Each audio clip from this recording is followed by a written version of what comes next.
थेसलोनिकीय मंडली निकटकु प्रेरित पाउलंक द्वितीय पत्र अध्याय 1। अभिवादन।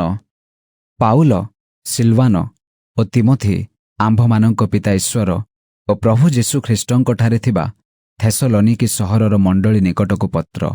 पिता ईश्वर ओ प्रभु जीशु ख्रीष्टंकଠାରୁ अनुग्रह ओ शांति तुम्भमानंक प्रति हेउ। धन्यवाद ज्ञापन। हे भाई माने, तुम्भमानंक निमंते ईश्वरंकु सर्वदा धन्यवाद देबा आम्भमानंक कर्तव्य, आउ ताहा उपयुक्त अटे, कारण तुम्भमानंक विश्वास अतिशय वृद्धि पाउअछि। पुणी परस्पर प्रति तुम्भ समस्तंक प्रत्येकर प्रेम बढ़ुअछि। एपरिकि तुम्भेमाने जेउ समस्त ताड़ना ओ कष्ट भोगुअछ, सेथि मध्यरे तुम्भमानंकर सहिष्णुता ओ विश्वास निमंते आम्भेमाने निजे ईश्वरंक मंडली समूहरे तुम्भमानंक विषय गर्व करिथाउ। ख्रीष्टंक आगमन कालीन विचार।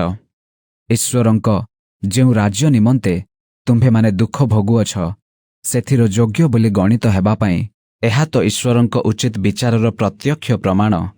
कारण प्रभु जीशु जेतेबेले आपण शक्तिमान दूतमानंक सहित जळुथिबा अग्नि सह स्वर्गरु प्रकाशित हेबे, सेतेबेले तुम्भमानंकु कष्ट देउथिबा लोकमानंकु प्रतिफल भावरे क्लेश देबा ओ कष्ट भोग करुअछ जे तुम्भेमाने तुम्भमानंकु आम्भमानंक सहित विश्राम देबा, एहा तो ईश्वरंक पक्षरे न्यायर विषय।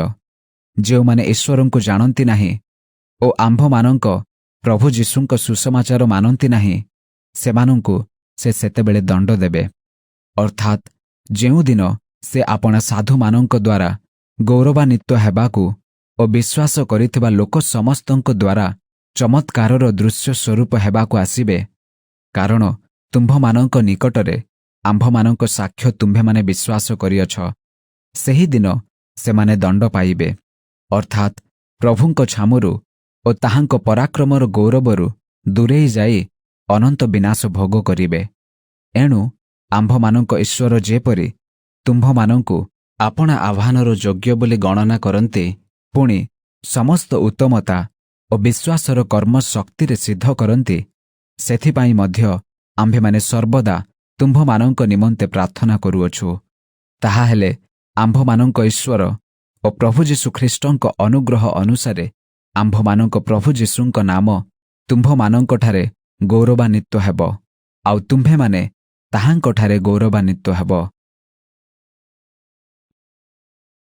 द्वितीय थेसलोनिकीय अध्याय 2। अधर्म पुरुषर प्रकाश। हे भाई माने, आम्भमानंक प्रभु जीशु ख्रीष्टंक आगमन ओ ताहांक निकटरे आम्भमानंक एकत्र हेबा विषୟରେ तुम्भमानंकु अनुरोध करुअछु। प्रभुंक आगमनर दिन उपस्थित हेलाणी बोली तुम्भेमाने कौनसी आत्मा कि वाक्य कि आम्भमानंक द्वारा लेखा जाइअछि बोली मने करी कौनसी पत्र द्वारा शीघ्र विचलित ओ उद्विग्न न हुओ। केही कौनसी प्रकारे तुम्भमानंकु प्रतारित न करू, कारण प्रथमे धर्मच्युति घटिब, आउ विनाशर संतान सेही अधर्म पुरुष प्रकाशित हेबा आवश्यक, नहेले प्रभुंक आगमनर दिन उपस्थित हेब नाही।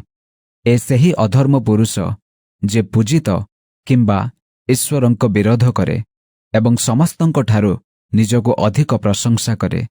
एपरिकि ईश्वरंक मंदिररे बसी से आपणाको ईश्वर बोली देखाए।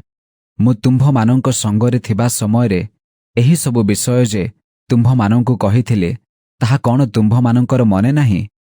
आउ से निरूपित समयरे प्रकाशित हेबा निमंते कौन बाधा देउअछि ताहा तो तुम्भेमाने जाण, कारण अधर्मर निगूढ़ तत्व वर्तमान सुधा कार्य करुअछि। बाधा देउथिबा व्यक्ति बाहर न हेबा पर्यंत ताहा कार्य करुथिब, सेतेबेले सेही अधर्म पुरुष प्रकाशित हेब, ताहाकु प्रभु जीशु आपणा मुखर निश्वास द्वारा संहार करिबे ओ आपणा आगमनर प्रकाश द्वारा विनाश करिबे। शयतानर शक्ति अनुसारे समस्त प्रकार मिथ्या शक्ति, चिन्ह ओ अद्भुत कर्म, पुणी विनाश पात्र मानंक निकटरे समस्त प्रकार अधर्म छलना सहकारे सेही अधर्म पुरुषर आगमन हेब। कारण परित्राण पाइबा निमंते ସେମାନେ ସତ୍ୟର ପ୍ରେମକୁ ତୁଚ୍ଛ ମନେ କଲେ। ଆଉ ଏଥିପାଇଁ ସେମାନେ ଯେପରି ମିଥ୍ୟାରେ ବିଶ୍ୱାସ କରନ୍ତି, ସେଥି ନିମନ୍ତେ ଈଶ୍ୱର ସେମାନଙ୍କ ନିକଟକୁ ଭ୍ରାନ୍ତିଜନକ ଶକ୍ତି ପଠାଇଅଛନ୍ତି, ଯେପରିକି ଯେଉଁମାନେ ସତ୍ୟରେ ବିଶ୍ୱାସ ନ କରି ଅଧର୍ମରେ ସନ୍ତୁଷ୍ଟ ହୋଇଅଛନ୍ତି, ସେମାନେ ସମସ୍ତେ ଦଣ୍ଡର ପାତ୍ର ହେବେ। ବିଶ୍ୱାସରେ ସ୍ଥିର ରହିବା। କିନ୍ତୁ ହେ ପ୍ରଭୁଙ୍କ ପ୍ରିୟ ପାତ୍ର ଭାଇମାନେ, ତୁମ୍ଭମାନଙ୍କ ନିମନ୍ତେ ସବୁବେଳେ ଈଶ୍ୱରଙ୍କୁ ଧନ୍ୟବାଦ ଦେବା ଆମ୍ଭମାନଙ୍କର କର୍ତ୍ତବ୍ୟ। କାରଣ ଈଶ୍ୱର ଆତ୍ମାଙ୍କ ପବିତ୍ରତା ଓ ସତ୍ୟରେ ବିଶ୍ୱାସ ଦ୍ୱାରା ପରିତ୍ରାଣ ପାଇବା ନିମନ୍ତେ ତୁମ୍ଭମାନଙ୍କୁ ପ୍ରଥମ ଫଳ ଭାବେ ବାଛିଅଛନ୍ତି। ସେଥିପାଇଁ ମଧ୍ୟ ସେ ଆମ୍ଭମାନଙ୍କ ସୁସମାଚାର ଦ୍ୱାରା ଆମ୍ଭମାନଙ୍କ ପ୍ରଭୁ ଯୀଶୁ ଖ୍ରୀଷ୍ଟଙ୍କ ଗୌରବ ପାଇବା ନିମନ୍ତେ ତୁମ୍ଭମାନଙ୍କୁ ଡାକିଅଛନ୍ତି। ଅତଏବ ହେ ଭାଇମାନେ, ସ୍ଥିର ଥାଅ। ପୁଣି ଆମ୍ଭମାନଙ୍କ ବାକ୍ୟ କିମ୍ବା ପତ୍ର ଦ୍ୱାରା ତୁମ୍ଭେମାନେ ଯେଉଁ ଶିକ୍ଷା ପାଇଅଛ, ସେହି ସବୁ ଧରି ରଖ। ଆମ୍ଭମାନଙ୍କ ପ୍ରଭୁ ଯୀଶୁ ଖ୍ରୀଷ୍ଟ ନିଜେ ଆଉ ଆମ୍ଭମାନଙ୍କ ଯେଉଁ ପିତା ଈଶ୍ୱର ଆମ୍ଭମାନଙ୍କୁ ପ୍ରେମ କରି ଅନୁଗ୍ରହରେ ଆମ୍ଭମାନଙ୍କୁ ଅନନ୍ତ ସାନ୍ତ୍ୱନା ଓ ଉତ୍ତମ ଭରସା ଦେଇଅଛନ୍ତି, ସେ ନିଜେ ତୁମ୍ଭମାନଙ୍କ ହୃଦୟକୁ ସାନ୍ତ୍ୱନା ଦେଇ ତୁମ୍ଭମାନଙ୍କୁ ସମସ୍ତ ଉତ୍ତମ କର୍ମ ଓ ବାକ୍ୟରେ ସୁସ୍ଥିର କରନ୍ତୁ। ଦ୍ୱିତୀୟ ଥେସଲୋନିକୀୟ ଅଧ୍ୟାୟ 3। ପ୍ରାର୍ଥନା ଅନୁରୋଧ। ଶେଷରେ ହେ ଭାଇମାନେ, ଆମ୍ଭମାନଙ୍କ ନିମନ୍ତେ ପ୍ରାର୍ଥନା କର, ଯେପରି ପ୍ରଭୁଙ୍କ ବାକ୍ୟ ତୁମ୍ଭମାନଙ୍କ ମଧ୍ୟରେ ଯେଉଁ ରୂପେ ବ୍ୟାପି ଅଛି, ସେହି ରୂପେ ସର୍ବତ୍ର ଶୀଘ୍ର ବ୍ୟାପି ଯାଇ ଗୌରବ ପ୍ରାପ୍ତ ହେବ। ପୁଣି ଯେପରି ଆମ୍ଭେମାନେ ଅବିବେଚକ ଓ ଦୁଷ୍ଟ ଲୋକମାନଙ୍କଠାରୁ ଉଦ୍ଧାର ପାଇବୁ। କାରଣ ସମସ୍ତଙ୍କର ବିଶ୍ୱାସ ନାହିଁ, କିନ୍ତୁ ପ୍ରଭୁ ବିଶ୍ୱସ୍ତ, ସେ ତୁମ୍ଭମାନଙ୍କୁ ସ୍ଥିର କରି ମନ୍ଦରୁ ରକ୍ଷା କରିବେ। ଆମ୍ଭେମାନେ ଯେଉଁ ସବୁ ଆଦେଶ ଦେଉଅଛୁ, ସେହି ସବୁ ଯେ ତୁମ୍ଭେମାନେ କରୁଅଛ ଓ କରିବ, ଏହା ତୁମ୍ଭମାନଙ୍କ ବିଷୟରେ ପ୍ରଭୁଙ୍କଠାରେ ଆମ୍ଭମାନଙ୍କର ଦୃଢ଼ ବିଶ୍ୱାସ। ଆଉ ପ୍ରଭୁ ତୁମ୍ଭମାନଙ୍କ ହୃଦୟକୁ ଈଶ୍ୱରଙ୍କ ପ୍ରେମ ଓ ଖ୍ରୀଷ୍ଟଙ୍କ ସହିଷ୍ଣୁତା ରୂପ ପଥରେ କଢ଼ାନ୍ତୁ। ଆଳସ୍ୟତା ବିରୁଦ୍ଧରେ ଚେତାବନୀ। ହେ ଭାଇମାନେ, ଆମ୍ଭମାନଙ୍କ ପ୍ରଭୁ ଯୀଶୁ ଖ୍ରୀଷ୍ଟଙ୍କ ନାମରେ ଆମ୍ଭେମାନେ ତୁମ୍ଭମାନଙ୍କୁ ଏହି ଆଜ୍ଞା ଦେଉଅଛୁ, ଯେ କୌଣସି ଭାଇ ଆମ୍ଭମାନଙ୍କଠାରୁ ପାଇଥିବା ଶିକ୍ଷା ଅନୁସାରେ ଆଚରଣ ନ କରି ଆଳସ୍ୟରେ ଜୀବନ କାଟେ, ତାହାଠାରୁ ଆପଣା ଆପଣାକୁ ଅଲଗା କର। କାରଣ କିପରି ଆମ୍ଭମାନଙ୍କୁ ଅନୁସରଣ କରିବା ତୁମ୍ଭମାନଙ୍କର ଉଚିତ, ତାହା ତୁମ୍ଭେମାନେ ନିଜେ ଜାଣୁଅଛ।